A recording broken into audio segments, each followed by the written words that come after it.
Hi, Isaac. Rabbi, good evening, good afternoon, Good happy evening, new. good afternoon. Well, blessed be the name of Lord. We made it all. We've almost made it. We've almost made it to the end of the year. Yeah, I feel like with this background, you can't tell time of day from my perspective that if it's dark or light. But this is a later than usual, I'd say. Mhm. Yeah. Okay. Okay, so today we start with verses 19 on no verses 22 onwards. Um, so can we? So shall we aim for Go for it. It's 20? the end of chapter. Wow. Why Yeah. not? Okay. The Gospel according to Saint Matthew, chapter 2, verses 22 onwards. But when he heard that Archelaus was reigning over Judea in place of his father Herod, he was afraid to go there. And being warned in a dream, he withdrew to the district of Galilee. And he went and lived in a city called Nazareth, that what was spoken by the prophets might be fulfilled. He shall be called a Nazarene. Wow. Okay. So a lot to dissect here, right? So let's just start with first verse. So he got up, took the child and his mother, and went to land Israel. This is literally, look at him doing exactly what he's told.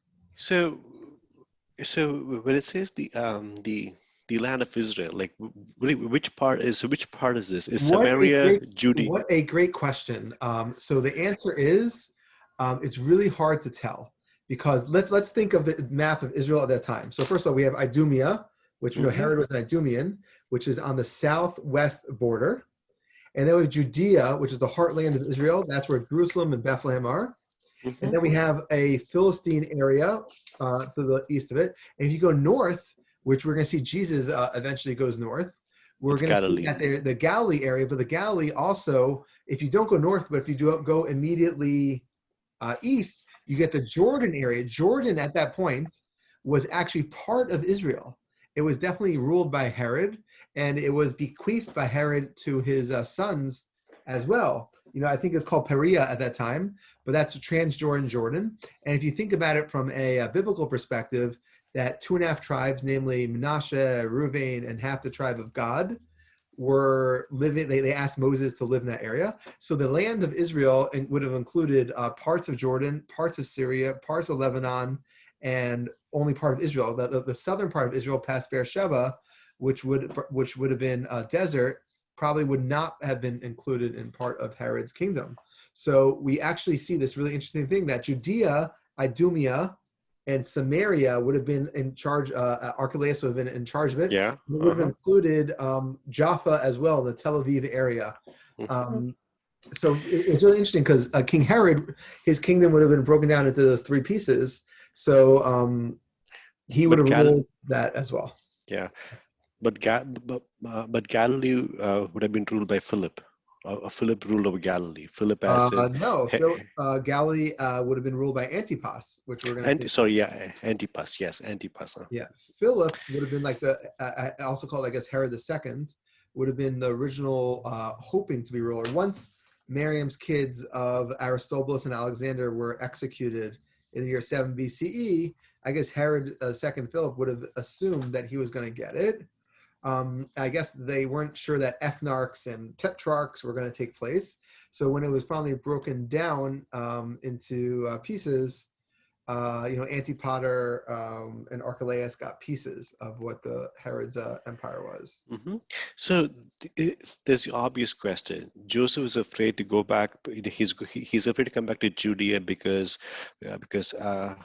Archelaus is there, but he's not fearful to go to Galilee.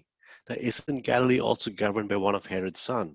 So, like, what makes Galilee, like, in terms of security, right? In terms of his physical safety, what makes Galilee any safer than Judea? Okay, so let's break down to 2 questions. But just going back to your last thing, the fact that it's called the land of Israel, I would say is surprising, right? It's really interesting that it views the whole thing as a land of Israel as opposed to Judea, Samaria, Idumea, one, and the other one would have been Galilee. So what did Herod rule over? It would not have been called the land of Israel in Herod's time. It would have been called Judea. That was the name of the country. Okay, So, but that's just that. But that's only one part of the country, right? so, so, Samaria is so the other part of the country. So I would say yes and no. So there's the parts of the country, Idumea, Samaria, Galilee, but I think the country that Herod would have ruled would have been called Judea. That makes sense? I think it does. Da, da, da, da. But So keep he talking. was like Herod was a Roman client king of what country? Of- Judea. So Judea is like just like many things. Is it I because live. of Judah? Is it because of Judah? Yeah, Because yeah, yeah, the tribe Judah of was Judah the was. oldest, and so it's land of Judea. Well, it's the land of Judea. He wasn't the oldest Judah. Judah was the fifth son, but it was called Judah because that was where his tribe lived. Just Hmm. like the northern kingdom, where there's Benjamin areas and there's Ephraim areas and Manasseh and Gad. So the kingdom of Judea, not the kingdom, the tribe of Judah would have lived in the area of Judea, which makes sense. It was called after him, or however you want to say it works out. But then eventually, when the Jews came back after the exile in 516, they came back to a country that is eventually called Judea. Hmm. So the question now arises: why does the gospel call it Israel? Good question, right? Yes, yes. So I think the simple answer is that I don't want to say it's like prophecy fulfillment, but they are speaking somewhat messianically, I would say. Who's they? The the evangelist, the author of evangelist? Matthew, they're speaking in a very broad sense. It's not that Jesus and Joseph and Mary left the country of Judea. They left Israel. They left the place of the Jewish people. So I think that they were like very much not worrying about the contemporaneous geographical and monarchical facts when they're Okay, talking okay. about. What do you mean they left the country of Israel? So Israel They, is a concept at that time. uh-huh. Israel in the time of Jesus was not a thing. Even when Israel, the country of Israel today, the state of Israel, decided to rename the area Israel, that was controversial. My father even was an advocate that Israel should not be called Israel originally because he thought that was something that my grandmother considered herself a Palestinian because Hmm. that's what the country was called at that time, and that they just were Jewish Palestinians and Arab Palestinians. So to call it the land of Israel, like even today, it doesn't even say Israel. They went to the land. The land of Israel is a biblical phrase. Eretz Yisrael, the land of Israel, is the biblical place. So even when if you're living today, you won't call the land of Israel Eretz Yisrael. You won't call it the land of Israel. You'll call it Medina of Israel. You call it the state of Israel. Because the land of Israel has religious connotations and the state of Israel has secular connotations. Hmm. But the fact that it uses Israel and Egypt, I think these are meant to be archetypes of certain places. Like where they go in Egypt is what we talked about last time. Where We they go don't know. in Egypt, who We, cares? who cares? Alexandria, or they went to Thebes, or they went to somewhere in the Nile River. But it doesn't matter. What matters is that he went to Egypt to fulfill that the call back from Egypt, went to Egypt to fulfill the fact that he's a Mosaic figure, went to Egypt, the fact that he had to go into exile, lots of reasons to go to Egypt. So when he's saying go back to the land of Israel, I think that's meant to be in contradistinction to Egypt. It's meant to Yes. come back to the Holy Land, like that. Holy land, as in, so you're saying it's not so much space, but more as in the holy. It's more how do I say this? I'm saying it's It's both the geographical and the spiritual place. and metaphysical, right? So yes, we- Because it doesn't make sense. Like when you say land of Israel, he's not going back to the land of Israel. He's going back to the country of Judea, but the Judea. land of Israel. Okay, so that's great. But then why? So why is Galilee any safer than Judea? Okay, so I don't know the answer to that, but the truth How is, come? Well, that's the first time. Okay. we could take some guesses. So let's forget about the historical reality and let's use the narrative reality. We already said Jerusalem and the Jerusalemites were disturbed by the message that Jesus would be king. So it Hmm. could be the fear that Herod would have someone executed was no more, as now his son took over, and Archelaus was now in charge of Shomron, Samaria, and Judea, and the area of near Tel Aviv today. but it doesn't mean that his son wouldn't kind of carry this out. We actually see this model with Shlomo, that David was told he's not allowed to kill certain people, but then Shlomo was told, Solomon, David's son, don't let this person die of old age. You know, it could be that whatever issues that Herod would have had with the announcement of a king, we could at least imagine Archelaus would have had, but no one thinks that Antipas as an ethnarch was king. So there's not a problem. So okay, is Antipas, is he a son of Herod? Is he not related to him? So He is, right? Herod had a bunch of kids. You know, with Marian, he had Aristobulus and Alexander. The oldest son, I think, was Antipater, and then Archelaus and Antipas, and there's Herod's the second, which is Philip. So there's a bunch of kids floating around. Some of them, as I mentioned, the Marian kids were executed. The Marian kids were the ones who are the Davidic line, or I guess the high priest line, depending on how you look at it. They were the ones who were Jews from olden days, and they were the ones who were supposed to be king, and they were executed. And then the one that Archelaus, I believe, was the one that he had with a Shomronite wife, a Samaritan wife.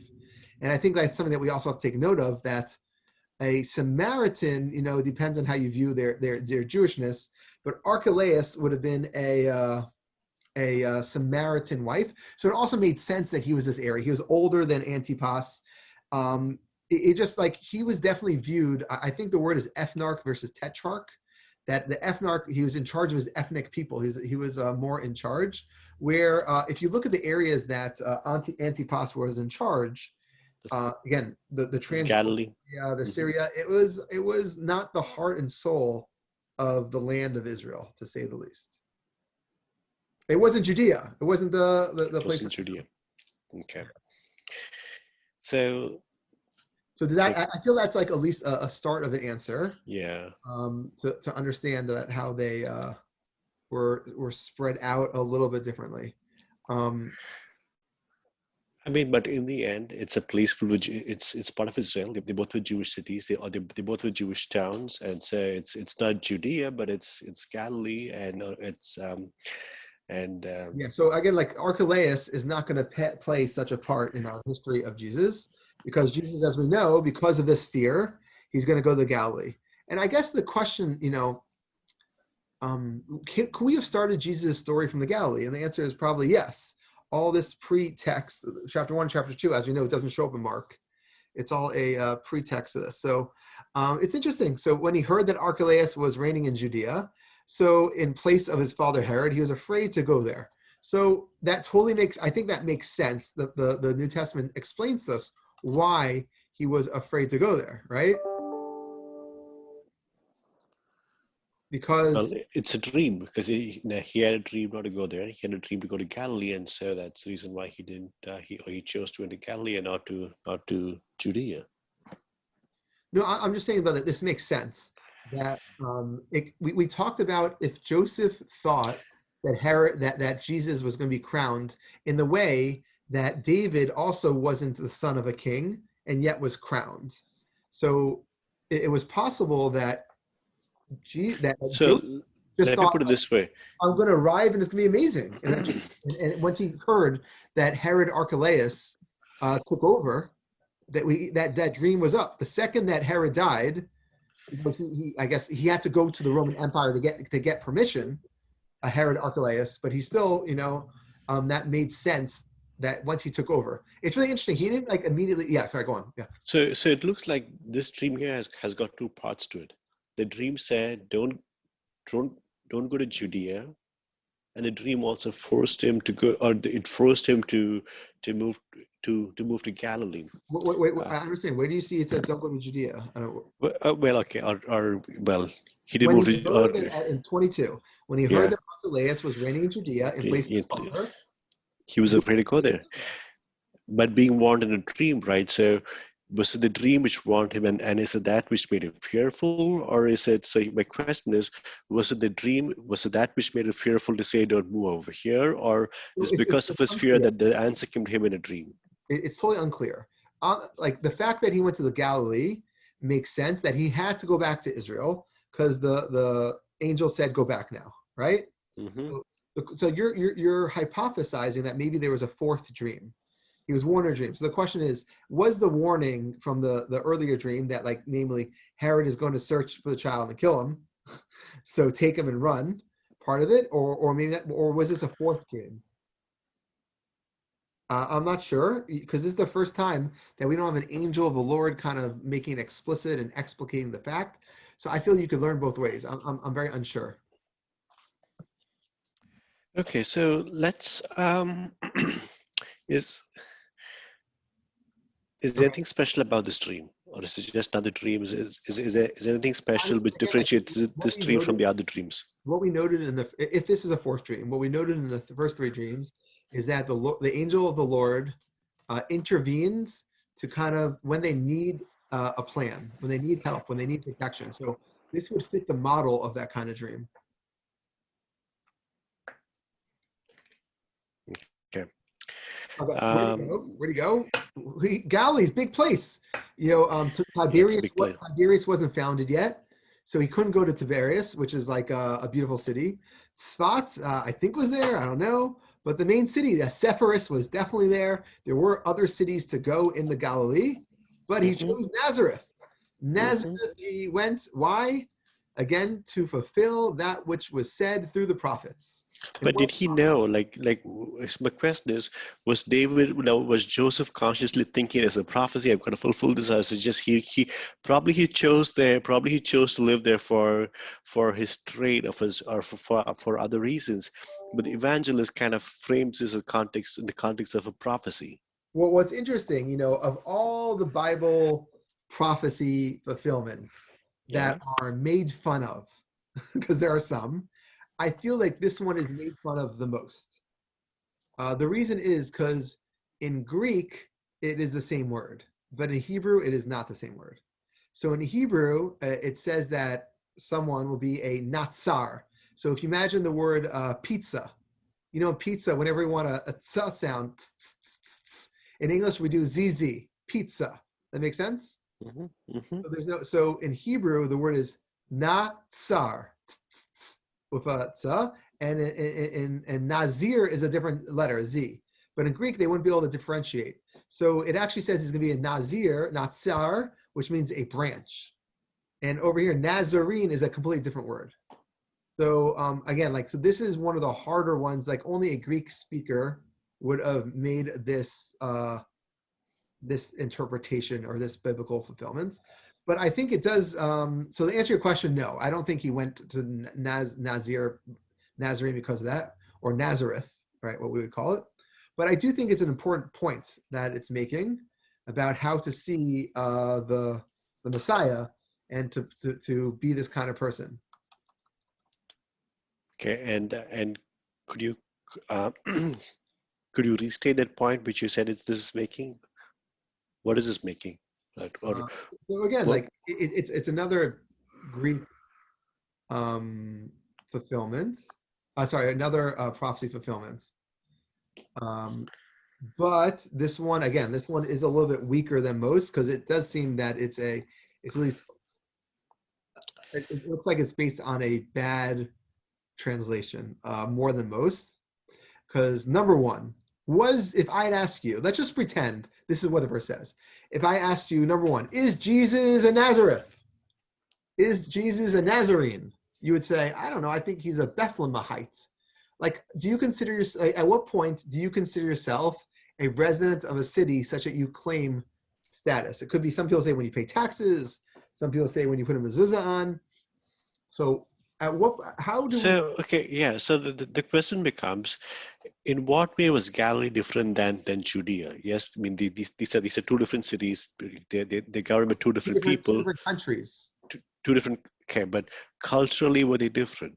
Was the food different? Is it like living in America? They're both full of Jewish people, but yes, the Israelite kingdom, even in the first century, would have been different from the Judean. I feel like what we see is after the temple is destroyed in 70, that the high court moves to a place called Yavne, but then it moves to the Galilee, and a lot of rabbinic Judaism does take place in the Galilee. So I think there was this sense that you could travel from one place to the other without a problem. some people feel that this verse is dealing with the fact that maybe he's a Nazarite, and then you'll have a reinterpretation of the word Nazarite, because we know Jesus is a drinker of wine, and Nazarites, at least in the biblical perspective, don't drink wine. So it could be that Hmm. he's a metaphysical Nazarite. There's a lot happening here that Hmm. if you don't worry about the Nazar versus Nazar, you could come to a lot of interesting conclusions about like if I told you, if I Okay, asked so you, is let me Jesus a put it this way. What do you think? What do you think is the biggest takeaway from these two verses, verses 22 and 23? This is wordplay on the Greek, on Nazareth, Nazarene, and again, it changes the meaning in a number of ways. But let's leave all that aside from a high-level perspective. From verses 22 and 23, what do you think is a key point for people, for us to, for me to take away? again, like I think number one, it's a prophecy fulfillment, and I told you prophecy fulfillments are inherently valuable because they further concretize the idea that the person is a chosen from God. But I think we're as a Christian is supposed to take from the fact that there's an idea of Jesus being a Nazarite. There's an idea that Nazarites. What do Nazarites do? They don't cut their hair. They don't Hmm. drink wine. They don't go do impure things. And that, again, that's like a very legalistic way to look at it. But I think that Jesus is supposed to be viewed as like this almost new kind of Nazarite. I think the end of the chapter 2 finishes with like saying that Jesus is a different kind of being in more ways than you think. Okay, so if you're saying that he's a different kind of Nazarite, were there any folks in the Old Testament who were who was a Nazarite? But Samson, Samson. So Samson. that's only one person, right? That's only one person. That's just one person in the. There are others, but the point being, again, like I think that this book is constructed, and the 2:1 starts after Jesus was born in Bethlehem in Judea. He starts in this place of Bethlehem in Judea, and he ends up in Nazarite in the Galilee. And it not only is there this physical geographical change, but I think there's this like metaphysical change. Like he's not just a person being raised in the normal way in Judea. He's like a different kind of person. And I think there's this double entendre of Nazarite. And you get this bookends that you start with this geography. Mhm. That Jesus is here, king and the king, and now you have a new king and a new place and a new country. So you're bookending this again to say that, and you're supposed to feel this qualitative transition between those 2 points.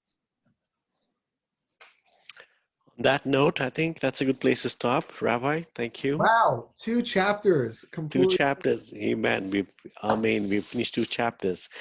And we start chapter 3 on New Year's Day. So we finished 2020. We finished God willing, 2020 God willing. I got with an two chapters. appointment with a trampoline place, but yes. Okay. Okay. Okay.